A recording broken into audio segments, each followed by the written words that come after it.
Hi, well I'm Paul Oast and I'm here really to interview Simon Salem, who's the Marketing Director of British Waterways. Good morning, Simon. Good morning. There are some people in various quarters that are involved in boating and that kind of thing that are not confident that British Waterways can cope with such a huge change to the third sector. Well, there's no doubt it's a challenge, but you know, everything worth doing is a challenge, and we're very excited about it. I'd say two things perhaps in general for that. One, at least it will put our government funding on a secure footing because we'll have a contract, so that will give us a bit more stability.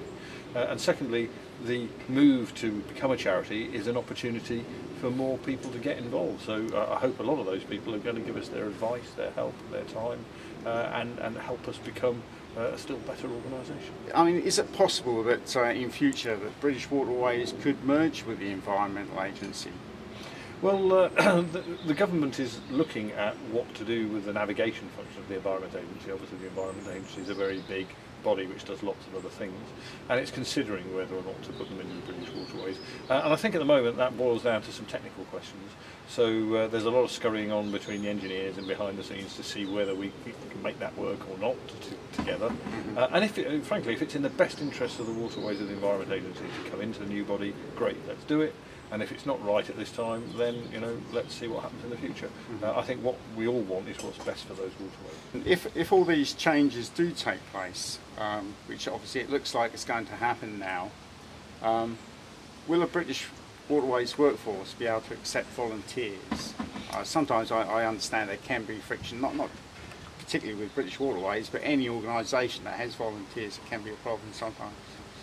Well, I mean, it's definitely something that's changing, but don't let's forget there's been a big history of volunteering on the waterways, and our people have worked alongside volunteers on and off for a long time.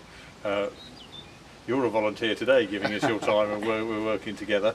I think it's a gradual change, really, and it'll take a while for some people to get used to. But I'm very encouraged. There are now people volunteering to do things for the waterways beyond the traditional things. We all think about digging out canals and clearing litter and painting locks and things, and that's great.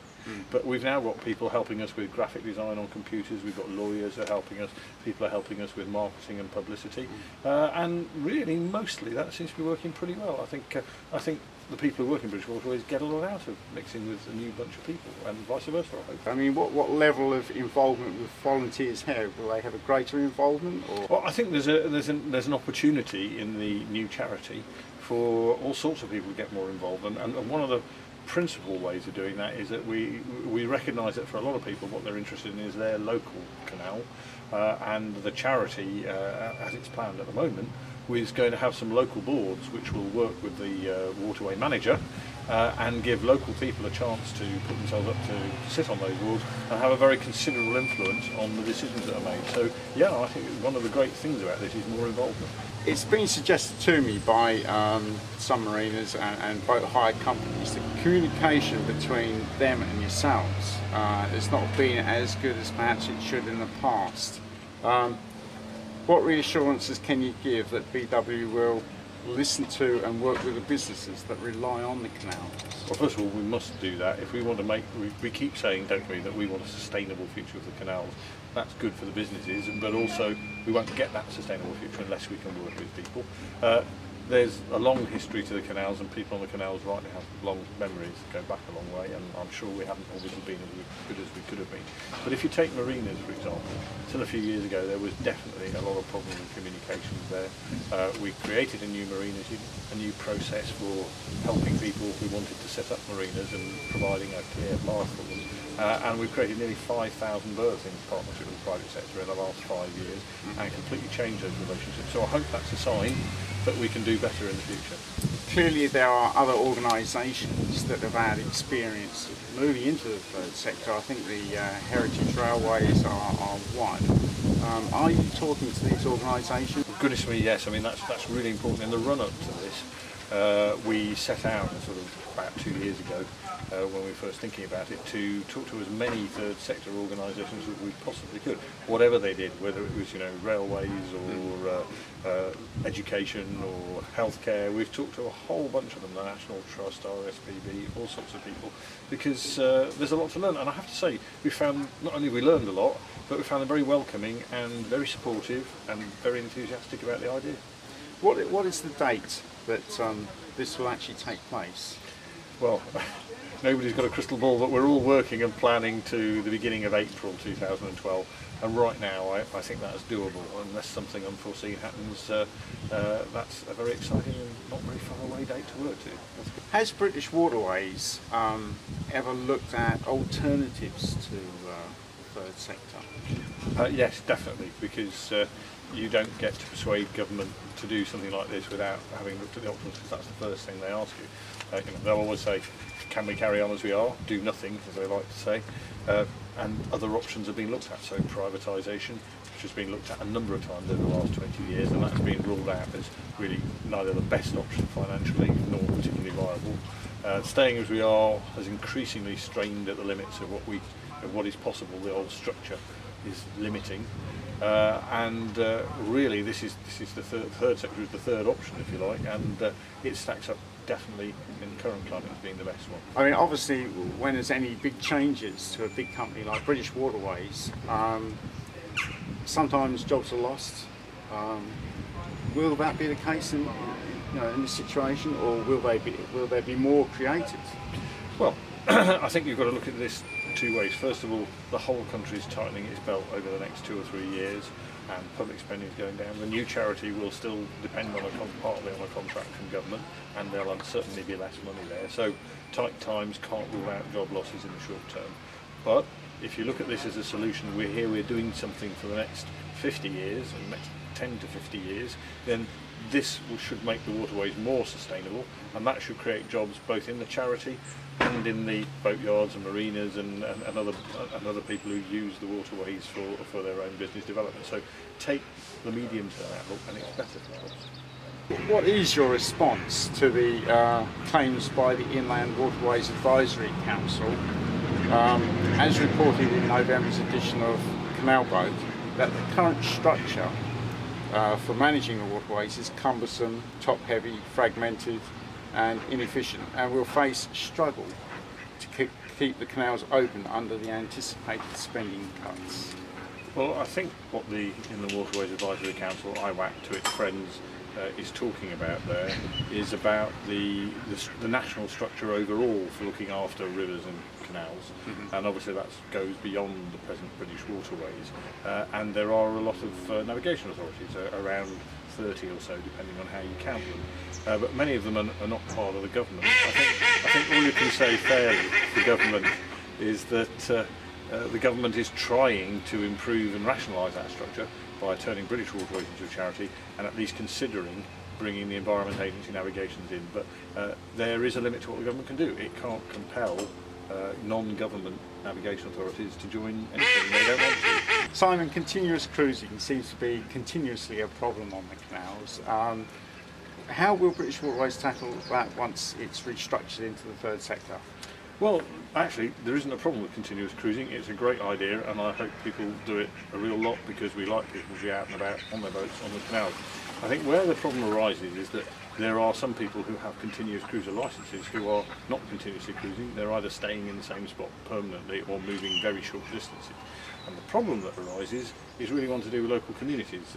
The extra people living in a local community create problems and tensions, and then you get different factions and so on, and everybody gets very worked up about it wherever there's a density of people.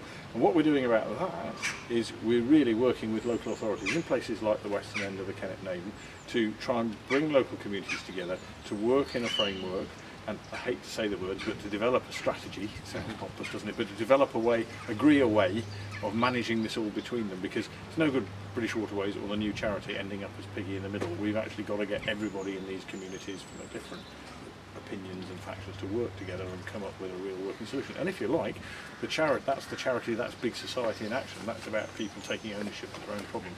And I very much hope the new charity will be good at facilitating that. Yeah, presumably this is one thing where this sort of score where you're working with other organisations, that are involved with the canals and waterways. Well, I certainly think the charity sector, the third sector approach to civil society, there's a lot of jargon for you, but that kind of approach is about collaboration and often helps people work out surprisingly good solutions to very difficult problems. We've certainly got a difficult problem and we're all for finding creative solutions. Simon, what powers will the new body have, the new structured British waterways in the third sector? What powers will they have? Well, there's a short answer. I'm going to give you all the lawyer's answer, which is really long, but very simply, because the new charity is going to be created by something called a statutory transfer, by law if you like, very simply it will pretty much have exactly the same powers as British Waterways have. The law kind of says, in all the previous Acts of Parliament where it said British Waterways Board, now read New Waterways Charity. And it's as simple as that. It is one of the simplest ways of creating a new body that there is. $64 million question, where's the money coming from? Well, the money's going to come from some of the suspects that have sustained the canals through the years, so a lot of it will continue to come from our commercial income. That's from property, from selling water, utilities and cable crossings and so on. It's also from, as we well appreciate, boat licences and moorings. Some will come from the government still, but under a contract, so no longer will we be going year to year, and as we all know from recent history, sometimes getting a cut within a year. No longer will we be going sort of short term to short term. We're hoping to construct a 10, maybe 15-year contract with government, so more certainty of government funding. And finally, it will open up new opportunities for people to volunteer and help us do things which we can't do now. And I hope the market research is very promising for people very generously to give us a little of their money. And if we're only a fraction as successful as a national trust, which we will be a bit like, then we'll be doing very well in 10 years' time. Indeed. Are you talking to the National Trust? Obviously, they've got similar sort of set up, I guess. Yeah, definitely. I mean, again, when I said in answer to an earlier question that people in the third sector have been very helpful, National Trust has been very generous of its time. We've talked to a whole range of people who do relevant jobs there as to what we can learn from them in the third sector, and there is a lot we can learn, and there's a lot to encourage us as well. I understand that the Canals and Avon have been a test bed of mutualisation and to see how things run. How is that going? Well, over the years, Canals and Avon have been a great canal for volunteer effort anyway. And the people like the Canals and Avon Canal Trust do a fantastic job in helping get it restored again, which I think is virtually impossible. So it seemed a good place to start with testing one of these local boards which want to get people more involved. And so what I can say is that we've been working on that over the summer as a sort of pilot project and getting people involved, and the local authorities are very interested, they're taking part. We've advertised for some people to supplement that board and come on and help us, and we've got a good response to that. And I think really this winter we'll be getting some real benefits from them making an input into the management of the Canal. So yeah, very interesting, very worthwhile. Will there be any improvements to the British Waterways facilities? There's a car system with a pump out which has been a little bit criticised in the past. Will British Waterways be able to improve things with it? Well, cash is going to be tight in the next few years, but I think the most important thing about the move into becoming a charity is that take a sort of 5 to 10 year view, and there should be more money to invest. So I hope so, but we've got to be realistic about the next few years because everyone in this country is going to have to survive difficult times in the next few years. Yeah. I come from Essex. I mean, it's not best known for its canals. We do have a nice one in Cheltenham and Blackwater.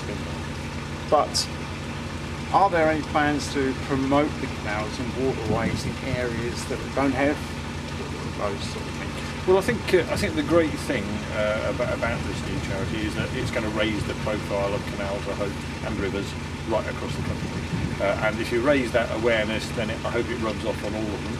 And I hope over time, more and more of the small navigation authorities will want to affiliate or join in or work in partnership with the new charity. But they'll have the opportunity to see how it works, hopefully benefit from the raised profile, and then decide how they best want to join in, which I think looks like a rosy future. But of course, I always say that.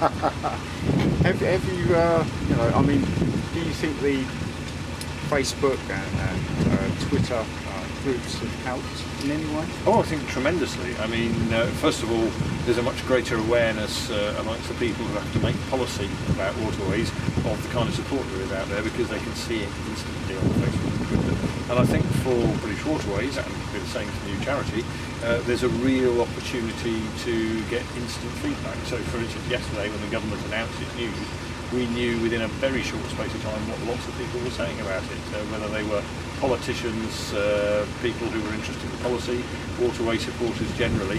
You get an awful lot of instant feedback and you can all join in. So I think they're ideal tools for civil society bodies, for charities, and looking forward to learning more about it.